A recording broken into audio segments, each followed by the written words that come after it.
Shannon isn't available right now. Please leave a message after the tone.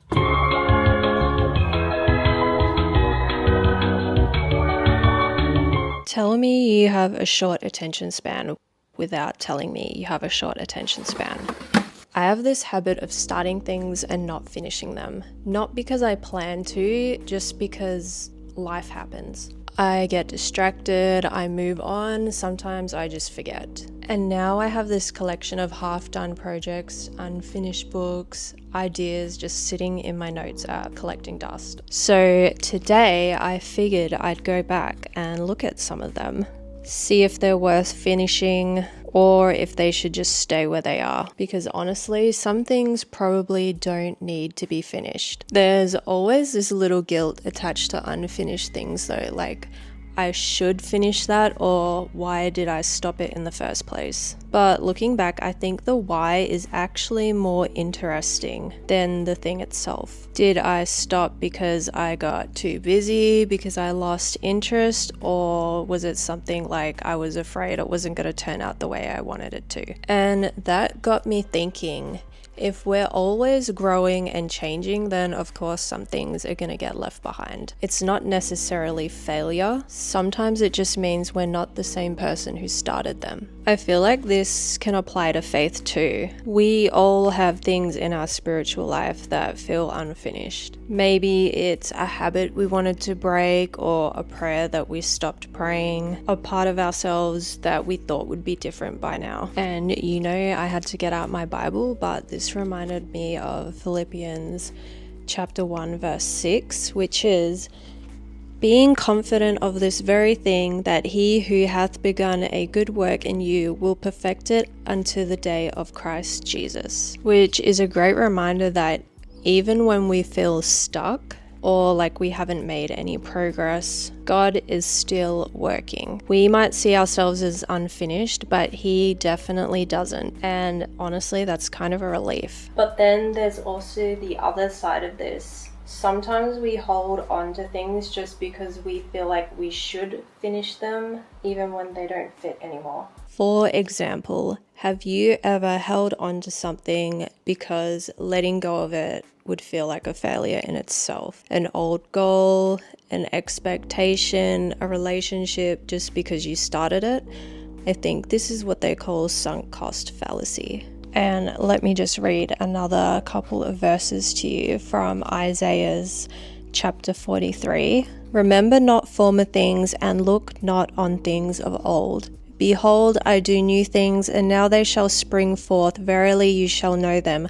I will make a way in the wilderness and rivers in the desert. Sometimes we get so focused on finishing something that's from the past that we don't realize God is leading us somewhere new. And then there's the stuff that isn't even meant to be finished yet. We forget that some things just take time. Growth, healing, faith, none of that happens overnight. Maybe there are things in my life, in your life, that feel unfinished. Not because we failed, but because they're still in progress. And that's fine, because God isn't rushing us. So today, while I go through some of my unfinished things, I'm keeping that in mind. Some things need to be finished, some things need to be let go of, and other things just aren't done yet. Alright, let's see what we find. Hopefully nothing too embarrassing.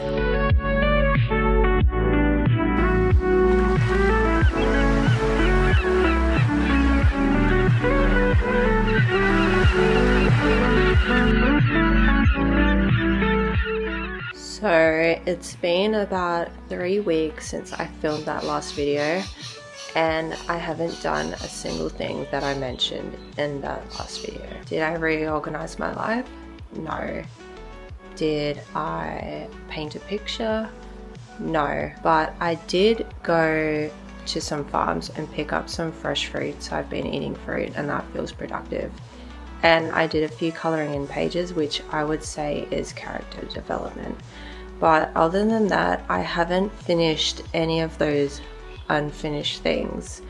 So let's just pretend that never happened, and I'm gonna read my Bible.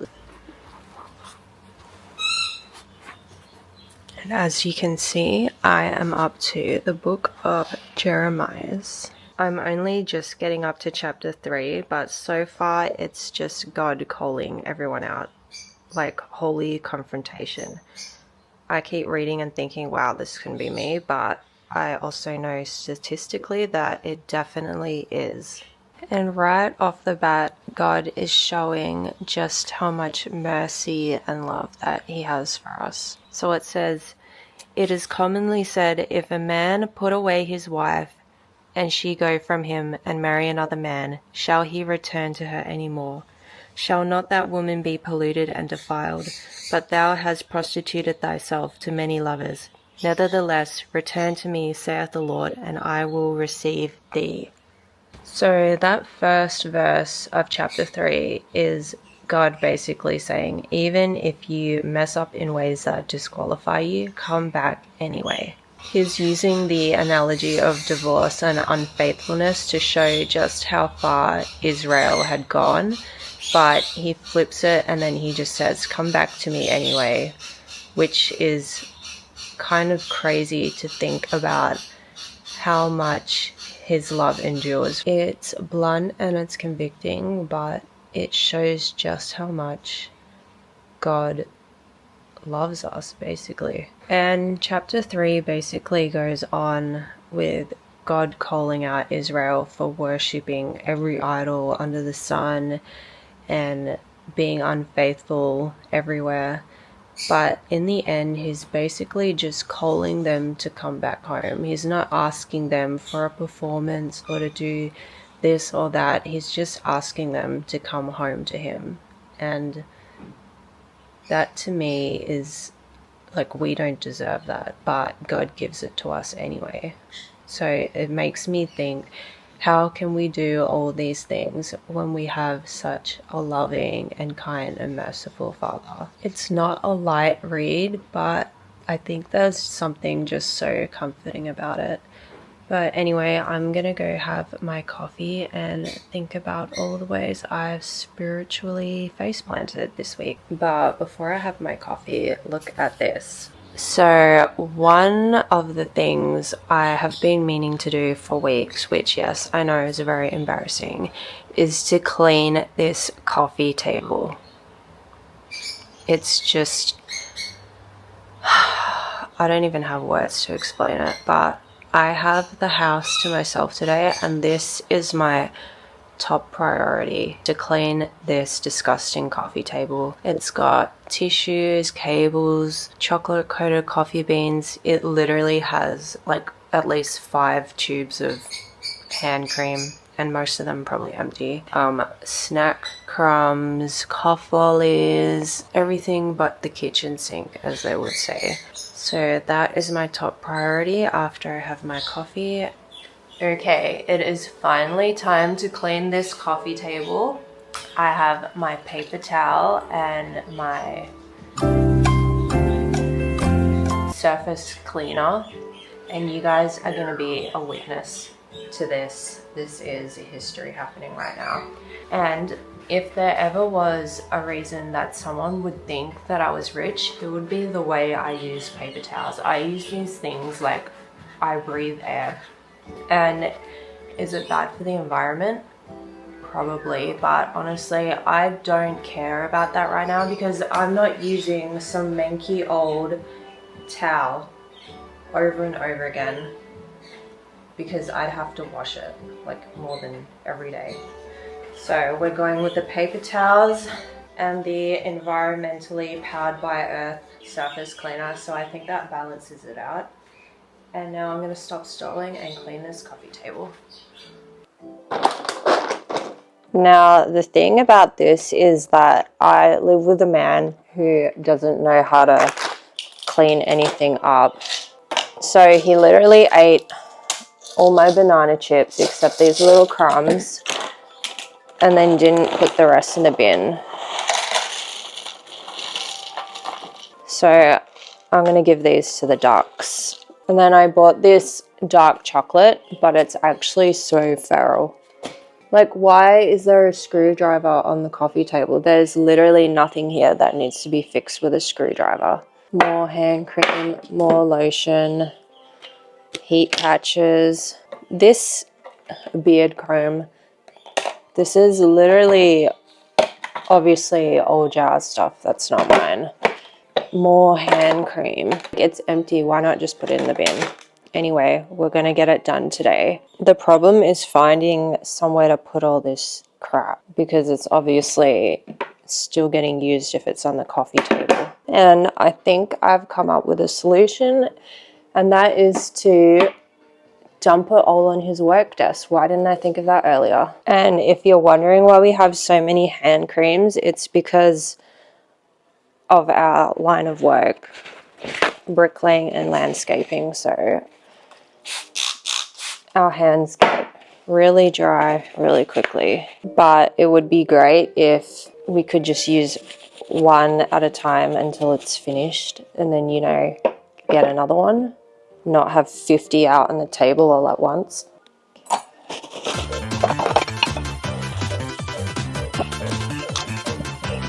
At this point, this isn't even a coffee table. This is a horizontal junk drawer.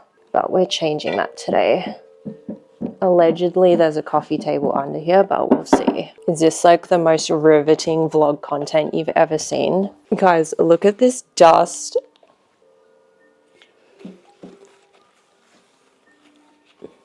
And Jesus wept over this coffee table.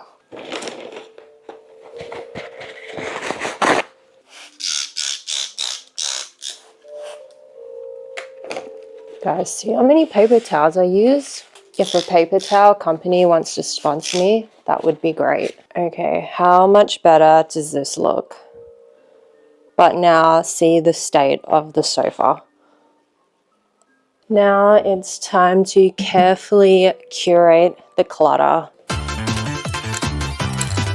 Okay, no one knows what these objects are for, but they're elevating the space.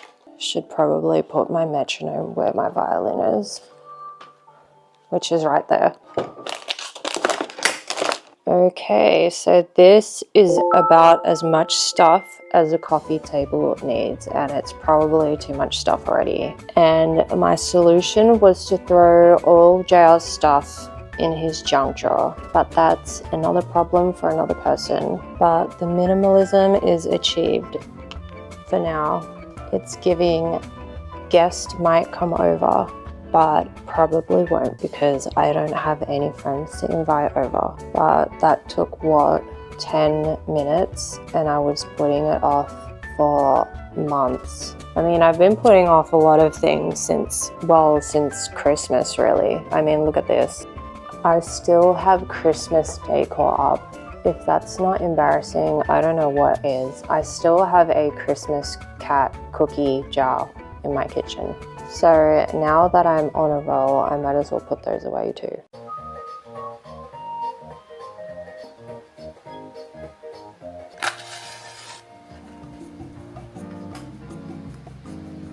Speaking of unfinished things, like 3 or 4 weeks ago, whenever that was, one thing that is like an unfinished thing for me is this matcha cup that I bought in Thailand almost a year ago. So obviously I bought this with the intention of using it, but I kind of just forgot about it, and now it's super dusty. Yuck. Anyway, I have not opened this since I bought it, so I don't even remember what it looks like. But we're gonna finally unbox it and use it because she's been waiting so patiently on top of my cabinet for about 10 months. I think it's pink or white. Instructions that I don't understand. They're in Japanese. Okay, so it is pink. And I bought it in... Where did I buy this? I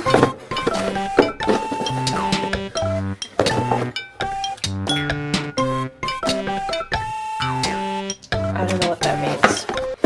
So I bought it in some department store. Could have been Icon Siam, might not have been, might have been Central World. And It's like this pink speckledy ceramic with some brown marks. I don't know if they're Japanese characters or trees or something else, but it is made in Japan, which is why I paid a small fortune for it, for something I thought I was going to use every day.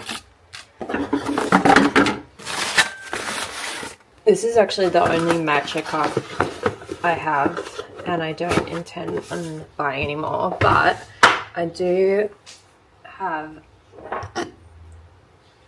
this from when I used to blog and I got sent a bunch of matcha stuff. They sent me this, but they didn't send me a cup.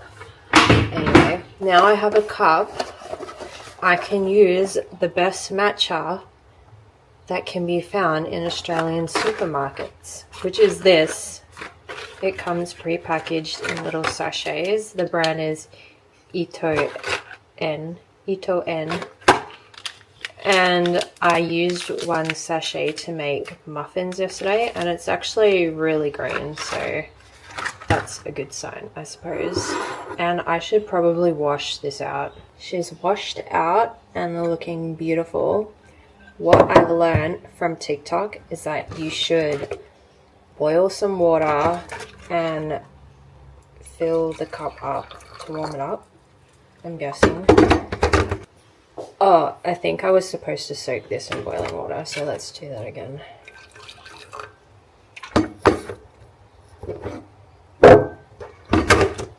Almost lost the kettle then.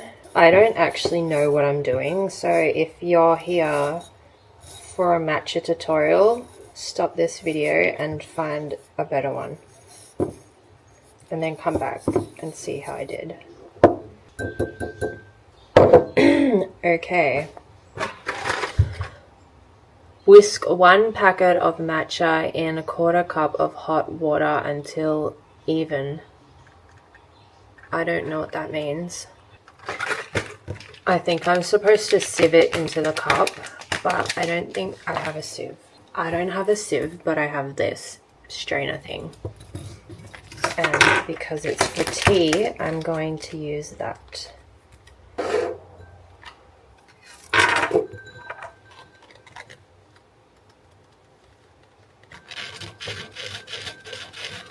This step feels a bit over the top for someone who's a matcha novice, but if you're going to do something, you might as well do it properly-ish. Okay, so I've seen people whisk this in a zigzag motion.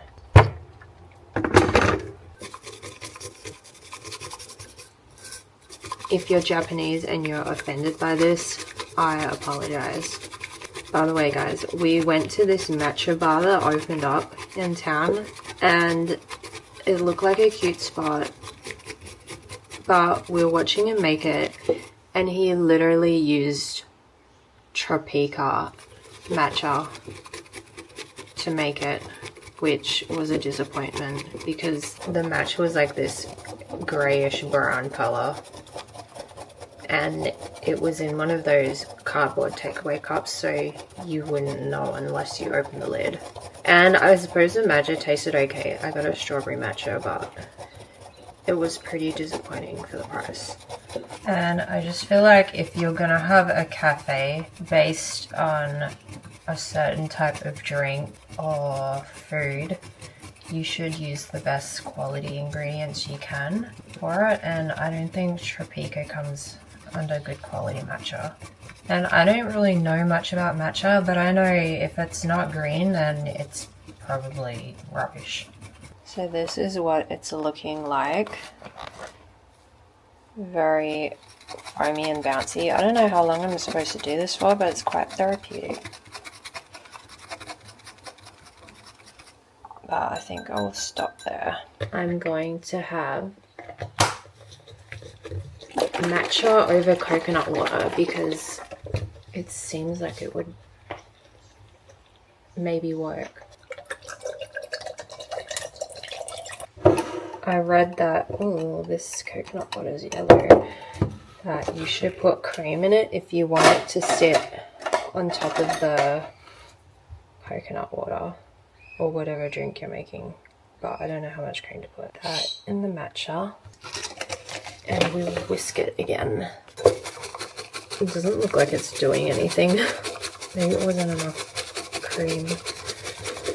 I feel like the foam's gone. It took so long to do. Here we go.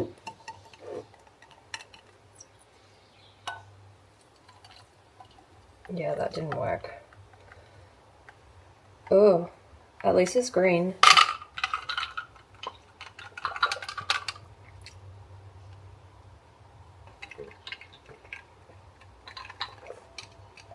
I can't taste anything but coconut water. That's what happens when you go back to finish unfinished things.